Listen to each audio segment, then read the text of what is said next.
अस्सलाम वालेकुम।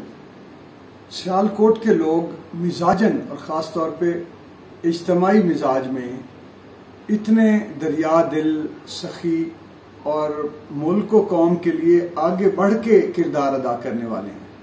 मेरे एक बहुत ही प्यारे दोस्त हैं, शायर, कालम निगार सुहेल रजा डोडी साहब से जिनसे मुलाकातें भी हुई और होती रहती हैं। और राब्ता तो वो दोस्तों से राब्ता रखने में उनको ही सारा क्रेडिट जाता है।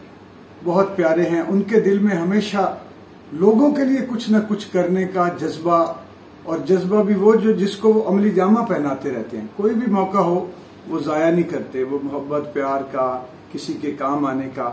आजकल मोटिवेशनल वीडियोस बना रहे हैं जिनमें बिजनेस से लेकर नफसियाती सोशल मामलात तक रहनुमाई करते हैं नौजवानों की खास तौर पे।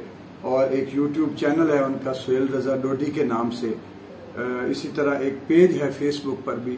तो मैं ये चाहूँगा कि आप उनकी बातों से ज़रूर इस्तेफादा करें।